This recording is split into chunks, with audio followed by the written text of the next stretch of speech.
Welcome back, guys, to Ace Attorney Investigations 2, Prosecutors Gambit, where last episode, with Excelsius wishing us to know our place, we refused to stop believing in Kay's innocence and prompted her to try to remember anything else about what she saw, with Kay recalling a cow on the scene, leading to us discovering a recording of the storeroom attack, identifying the victim inside the plushie. With a blood puddle modification to the crime scene showing that the ringleader of the auction most likely was the murderer, Dr. Hertz has finally arrived to testify regarding the false coroner's report. No way there's a mistake in Grandma's report. Not never. I'll be dealing with the dead longer than you being alive, Sonny Jim. Me writing something wrong is about as likely as... Ouch! What the heck do you think I stand to gain by Dr. Nafalo? Don't make a lick of sense. And that's all she has to say. Nothing funky here. Nothing funky at all. What about the whole translation system we've got going on? Why are you getting hit? Is it because you're saying something wrong? I don't know. See, it's just as I thought. There's no chance the good doctor doctored her findings.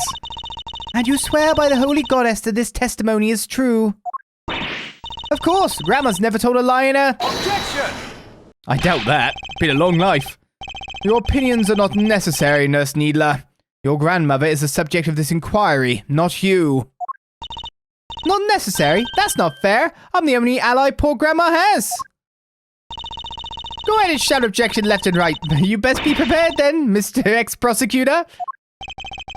Oh, I'm more than prepared. I'm ready to expose the truth behind the error in the report. The so-called mistake.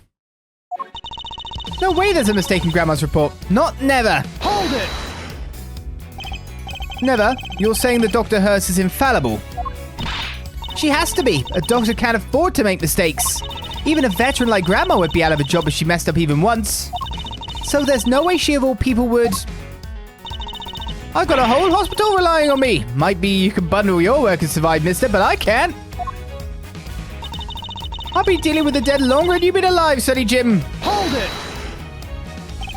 And you've really never made a single mistake in all that time.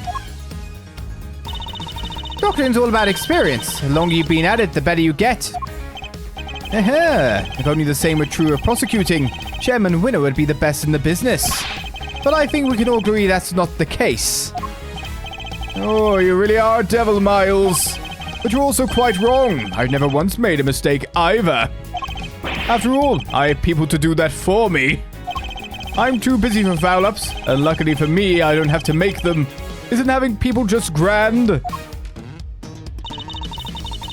Don't you go trying to make doctoring and lawyering would sound the same. They ain't nothing alike.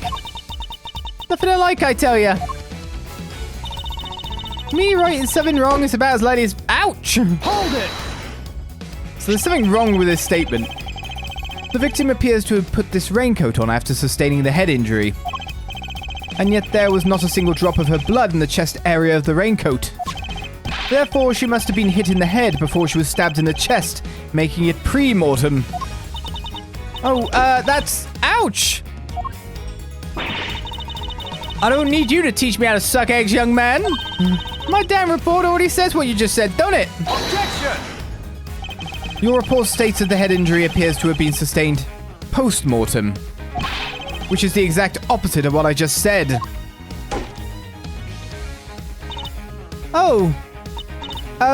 Sure. I diligently dictated that report to Florence here, and she wrote it all down just like I said it. If something happened to it after that, weren't nothing to do with me. You dictated it. If you could please tell me more. I diligently dictated that report to Florence. Anything after that weren't nothing to do with me. Well then it's, fine. I believe it's not you that made the mistake. But then that puts someone very implicato. Just a little bit. We'll continue pressing for now. This is obviously the presenting statement, and I'm guessing I'm just going to go, well, look at the report then. Hold it! Just so we're on the same page, what were your conclusions regarding the body? Well, like I said, ouch! Sorry, it was, death from a good hard knock to the noggin. And can you say for certain when that knock happened, Dr. Hertz? I mean, that conflicts anyway. Why are you asking the next bit, Gavel? Pre-mortem, of course. Chest wound happened after the poor girl died. I told Florence that, and she wrote it right down. So that's what it says in my dang report. That may be what you told her, but I think we're finally getting to the truth. What the heck do you think I'd stand to gain by doctoring a fowler? Don't make a lick of sense. Hold it! I was so impassioned my voice went. You may not have stood to gain anything from it, but what about your granddaughter? Me? I didn't stand to gain anything either. Never mind her. What about your little friend over there? She'd stand to gain something for sure. Look at you trying to accuse my sweet innocent Florence of wrongdoing. Yeah, you ought to be ashamed of yourself. Maybe it's incompetence, not wrongdoing. I wish you'd tell that to Chairman Winner. Anyhow, nobody doctored that report, yeah? Nobody. And that's all she has to say. Nothing funky here. Hold it! Nothing funky at all. Did anything stand out as strange to either of you when you were examining the body? Let's see. Huh, what's that, Grandma? Pretty strange young fella showed up, that's for sure. A strange man. Who? Just like a danged fool he was, all frilly round the neck and such. And the dangdest thing of all, even though we all knew the idiot boy was about to get fired, he still insisted on messing with my scene. That's right, I'm talking about you, mister, ruffle-necked ruffian, crimson-suited creep. Oh, so Mr. Edgeworth is a ruffian and a creep. Those are not words you need to commit to memory, Kay. Dr. Hertz, doesn't sound like she's lying. No, but she only communicates through her granddaughter.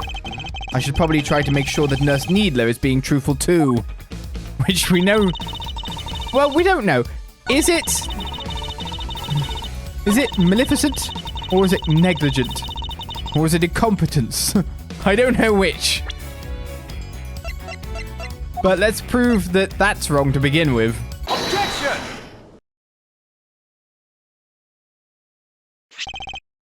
Dr. Hertz, I'd like you to take a look at the report for yourself. Oh, I'll read it to... Ouch! No. That's not what we said either. Uh-oh. Yep. And again. And again. This ain't what I said. This ain't what I said at all. What? What do you mean exactly? And again. Ooh. I don't know. But I can't say that.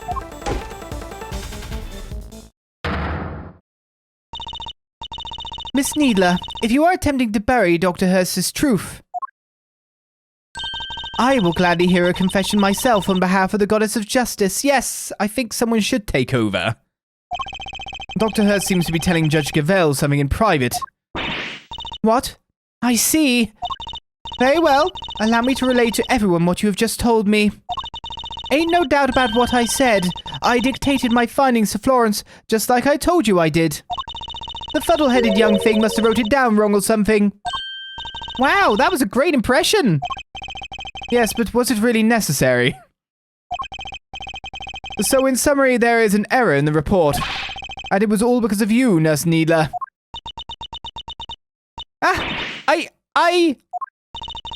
The true facts have now been shown to be that the head injury occurred prior to the chest wound. The question now, Miss Needler, is why did you introduce such an error? Just a minute, Verity. You make it sound as if the poor girl did it deliberately. Whereas it seems to me she just made a little mistake. Pre-mortem, post-mortem. They're practically the same word, don't you think? Except they mean two completely opposite things. This was deliberate, no doubt about it. But why would she want to change it? Exactly. Thanks, Ow! You won't get away that easy. Explain yourself, young lady. But Grandma, You submitted a falsified report, an act that led to Kay being accused of murder. You owe us an explanation. I can't tell you. Not don't want to, but can't. This is really rather unpleasant, don't you think?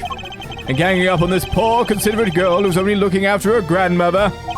She has nothing to do with anything. She simply made one tiny mistake. So why not leave it there? If you're defending her, no. Objection! You'd like that, wouldn't you? Because the only person her testimony would hurt is you. What on earth do you mean, my boy? Seeing as you're now a de facto ex-prosecutor, you're going to need to explain yourself better than that. And I don't doubt that he has several layers between himself and whatever's going on to keep himself protected. I'd be happy to. I'll even spell it out for you. Nurse Neither's role in this crime was very important because I'd say she's a co-conspirator. She probably wasn't there to do it. She works at a hospital. And we know who probably really did it. Nurse Needler doctored the report in order to cover for her accomplice. Ouch! So she's a co-conspirator, this innocent young thing. Do share your grounds for making such a wild accusation, dear boy. The murder couldn't have been committed by one person working on their own. Without at least two people, it wouldn't have been possible to move the body. I mean, I think one person could have done that, to be fair. There's a lift, etc. I mean, getting outside the thing, but we know it walked outside to the viewing platform. Maintain attendee numbers is definitely correct. A doctor report is a single-person job. Yes, we maintained the attendee numbers by donning the mask, etc., right? If the auctioneer was the murderer and the victim was one of the attendees, the fact that a witness testified to there being 11 attendees even after the murder doesn't make sense. Hey, watch it! You're gonna call my good word into question now too? No, we're using your good word as correct. That's not what I meant. In fact, it's quite the opposite. I'm taking you at your word, which means there must be a co-conspirator. I know it's hard, my boy, but sometimes you just have to accept that you were wrong. Objection! I wasn't wrong. I just hadn't considered the possibility of the killer having an accomplice. But as soon as we do, things start to fall into place. If the killer's accomplice returned to the auction room in place of the victim, there would indeed have been 11 attendees both before and after the murder. Well, so that's your thinking, is it? It's certainly an intriguing theory. But surely the imposter would have been spotted right away. I don't imagine the nurse neither looks strikingly different from the victim in build and stature. With the help of a mask, she could very easily have replaced Miss Ringer without anybody noticing. Well, Nurse Needler, is that what happened? Did you take the victim's place at the auction? I wouldn't do something like... Now tell us, the ringleader. Who were they? I can't tell you, I just can't. It hurt Grandma too. Ow! But Grandma? Don't you worry about me, I can take it. You just tell me everything, child. But...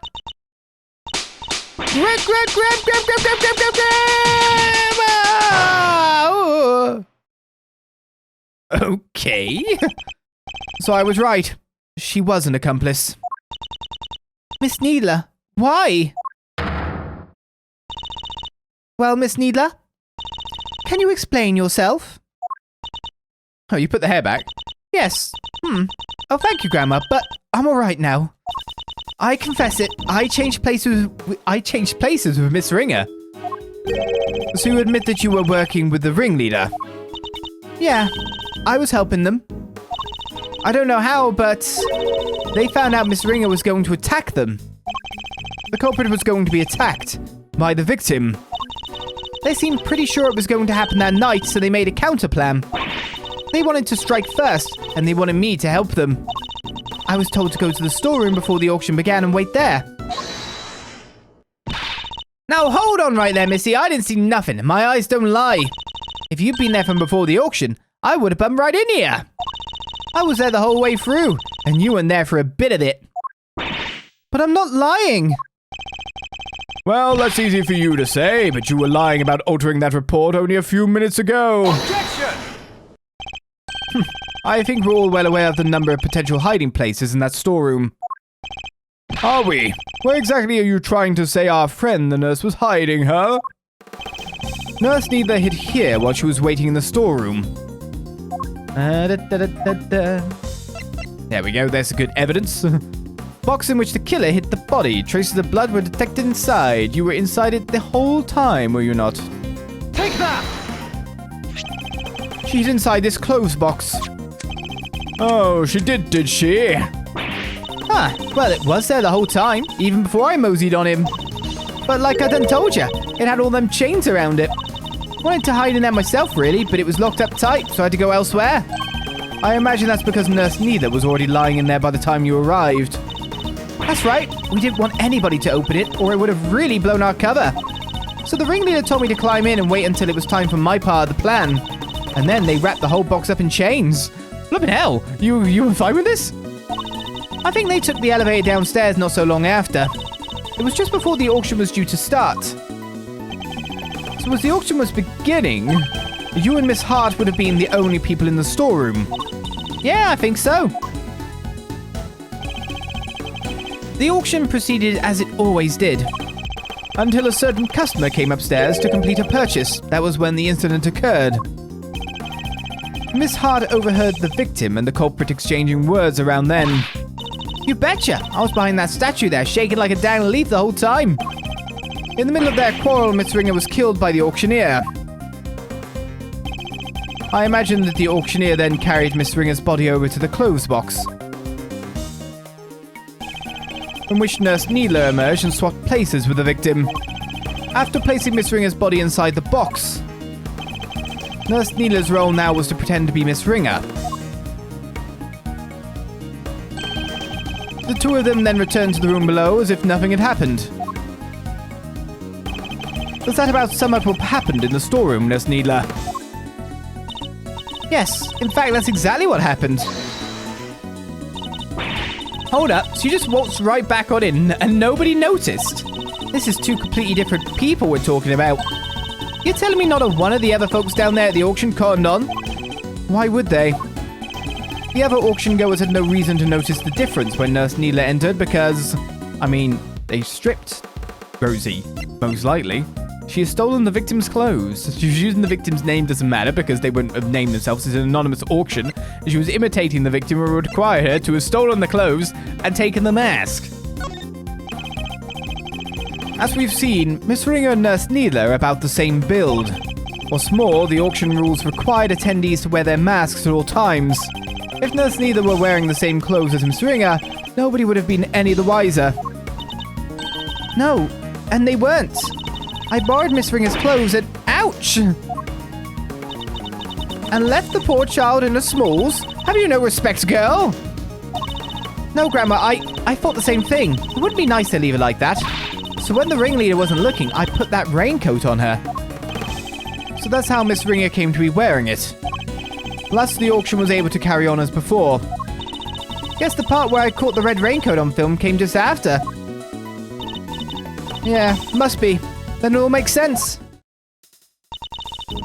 Right after that was when I went on over and looked downstairs for the gap in the elevator. Spy me 11 happy little auction goers. Then back I snuck to my little hidey hole. Don't tell me you were hiding back there the entire time after that. Well, that is... not exactly. What is it? Did something happen? So maybe I ought to have mentioned this before, but I fell asleep for a few winks after that. I've just probably witnessed a murder. Shh. Well, passed out. Unconscious, you might say. What? Okay, more from shock. What? What happened? Oh, nothing much. Kind of silly, really, but, there was a sudden loud noise and it startled me. Just a little bit, you know. Oh, okay. Alright, maybe more than a little. But I just witnessed a murder. Can't blame a girl for getting jumpy. Guess I got my heart shook and my head faint. Before I knew it, I was out like a light. By the time I came to, it was the next dang day. And there you all were clanking down that ladder. You must have hit your head pretty hard because as someone who has fainted blood pressure-wise before, you kind of wake up pretty damn fast. It's not that long. It's like a minute or... not even a minute. It's like 10 seconds at most. A bit of recombobulating, sure, but... you must have hit your head blooming hard. Guess your hair didn't help at all. the time I came to it, the next dang day, and there you all were clanking down that ladder. That was literally when you woke up. I think you just went to sleep. No, you really just went into sleep state afterwards. I see. So you were startled by a loud noise and fell unconscious. I suppose that means you don't know what happened after that. Not per se, but, well, after the auction was over, all the masks were back on the rack. So I reckon the guests done finished up and filed out one by one like they were supposed to. That's Needler. Once the auction restarted, what exactly were you doing? I was pretending to be Miss Ringer and placing bids just as the ringleader wanted. I had to win the clothes box as I'd been instructed. It had a dead body inside after all. Imagine if somebody else had won it. We would have been in real trouble then. The Sue had no idea that the victim had vacated the box in the meantime. No, not until we came back up so I could pay for it. That was when we noticed. The ringleader told me to go look for her right away. Except I found some other girl collapsed at the foot of the ladder instead. Kay. Yes, she must have fallen from up on the roof and been knocked unconscious. Guess the victim must have left that hatch wide open, huh? That would explain it. Kay would have been so shocked by seeing Miss Ringer fall motionless right in front of her that she wouldn't have seen the open hatch and fallen right through it. That explains the noise that caused you to faint as well, Miss Hart. It was the sound of Kay crash landing onto the storeroom floor. Yeah, I suppose. Can't believe something like that done knocked me out for so long, though. So in summary, by the time Miss Needler found Kay, you were already sound asleep behind the statue. I think we've got a good grasp on what occurred up to this point now. Nurse Needler, if you would continue.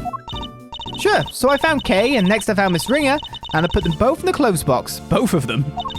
We couldn't risk any of the auction goers seeing them. That would have caused a real hullabaloo. Was that your idea, or the ringleaders? Theirs. But putting the raincoat on Miss Ringer was my own idea. So I tried to get rid of it before they found out what I'd done. I imagine they were none too pleased when it showed up as a surprise piece of evidence in this case. And lastly, the ringleader and I put her in an auctioneer's outfit we'd prepared. Of course, which completed the deception and made everyone think she was the auctioneer. All in all, the auction finished up without anybody noticing anything. And that was that. Now that we know the extent of your crimes, Nurse Needler, if you have anything further to share, I'd advise you to do so immediately. I wish I could tell you more, but I'm sorry, that's all I know. Oh, except for one other thing. It did seem a little strange, I guess.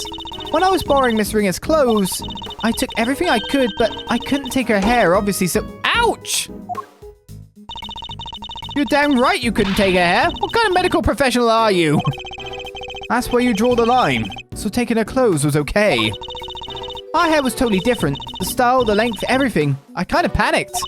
But the ringleader thought of everything, including wigs. 2 of them, in fact. There was a straight one and a wavy one. They were both stashed in the clothes box. 2 wigs. But why? Right? I wondered that too. I thought maybe they were worried she might have changed up her style. Anyway, I took the straight one. That was the one that matched her hair on the day. Leaving a wavy wig in the box. Okay. Nurse Needler's statement, data, jotted down in my organizer. And that's everything you know. There's nothing else you're forgetting. No? Huh? No, really, Grandma, that's everything. And I take it you really have no idea who the ringleader might be. Sorry, I only know that they were in charge of the auction. I didn't see them without their mask on. And they were pretty careful to keep their identity a secret from everyone. I can't get something concrete on them. Oh, well, Miles, are we about done? You've proven the nurse was part of the murder plot, but sadly for you, it doesn't change a whole lot. Because it does nothing to prove that Kay Faraday isn't the ringleader. And justice must prevail. We can't change the law, even for your sake. Is this it? Am I not going to be able to save Kay? I mean, what? Have we just... I feel like we proved enough. Don't you? Objection! Thank you. Francisca, what are you doing here? As I told you before, Miles Edgeworth, where the case leads, I follow. Your dedication is an inspiration to us all.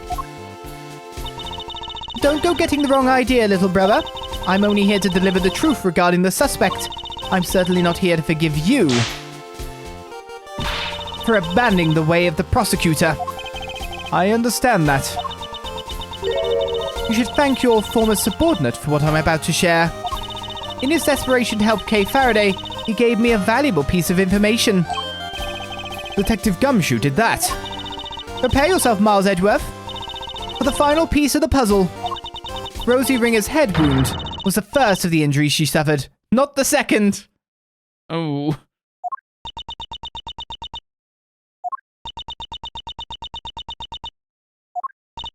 Well, someone say something! Yes, there's no easy way to say this, Francisca, but we already proved that ourselves. You... what? Yes, just a few minutes ago. Oh! Well, why didn't you say so sooner? You didn't exactly give us a chance. And I suppose you know about the murder weapon too? No, not yet. Ha! Good. Then listen up. The victim was struck on the head with a blunt object bearing a circular surface. And the wounds to the chest were actually inflicted post-mortem. A circular surface. Objection! Oh! Butting in, are you? And you're certain of that, I assume? Your sources are above board. Two trusted medical professionals reached the same conclusion independently. You couldn't ask for more. Objection! That's certainly good to know. Unfortunately, you're overstepping the bounds of... Of what? I am the prosecutor in charge of Interpol's investigation into the underground auction. And this murder occurred during that auction. It would be negligent of me not to pursue leads pertaining to related parties. Especially the victim. My. You've really become quite the force to be reckoned with, haven't you, my dear? Then all parties are in agreement. The victim died from a blow to the head. The autopsy report has been updated. Chest wounds inflicted post-mortem. Death occurred as a result of a heavy blow to the head with a circular object. No clue what that could be. Sadly, the murder weapon itself has yet to be identified. I think we can. Based on the shape, I might have an idea or two. But guys, I didn't turn up any other weapon during my investigation. And yet one need only think about the setting and an auctioneer's tools, and the answer should be obvious. An object with a circular surface used in an auction. We're obviously talking about a judge's hammer, auctioneer's hammer, Judge Cavell's hammer, an auctioneer's hammer. What would an auctioneer have readily at hand? An auctioneer's hammer, of course. But we never found one of those. If the auctioneer was indeed the killer, it does seem a likely candidate for the murder weapon. But without the evidence to support your theory, it remains nothing more than that. Oh, I have just the evidence you need right here. This piece of evidence strongly suggests that the auctioneer's hammer was the murder weapon. What we just got? Probably not. Can't be. I mean, it does now say cause of death appears to be blunt force trauma from an object with a circular striking surface.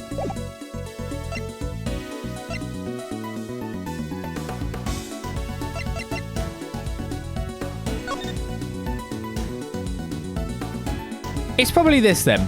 Illicit auction held in big building. Items on sale were mainly items of police evidence related to homicide cases. Irrelevant. 11 attendees altogether, all were wearing masks. Irrelevant. Auction continued even after Ringer's murder, but the sound of the auctioneer's hammer could no longer be heard because it would be dripping with blood. It would be evidence. It would be implicated.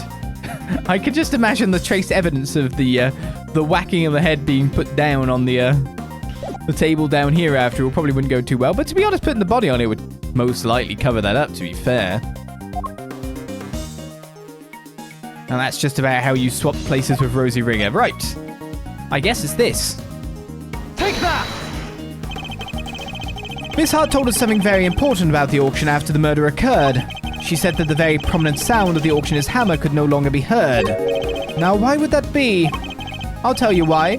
Because it had just been used in a murder and was covered in the victim's blood. It would need to be disposed of. Isn't that right? Chairman Winner. I'll have our people look into this right away. Oh, you really are like a dog with a bone, aren't you, dear boy? But if you can't dedicate yourself to a cause when you're young, when can you, huh? He seems very confident we'll never find it. Very well. A search for the murder weapon will be conducted. In the meantime, this court is in recess. Ooh, a to be continued. Right at the end of an episode. Right at the very end of it all. So, with Kay, I think, proven not guilty, but supposedly not, with literally a conspiracy taking place, and more or less testimony from someone that someone else did the murder, not Kay, that Kay was found, but still just not completely off of the hook somehow. I don't understand how that is, except I do understand how it is. Corruption. So much corruption. We continue on next episode on Ace Attorney Investigations 2 Prosecutors Gambit. Are we getting closer to the truth or not? Because we're still receiving evidence. Who knows? I will see you next time for more. And until then, I say, bye-bye.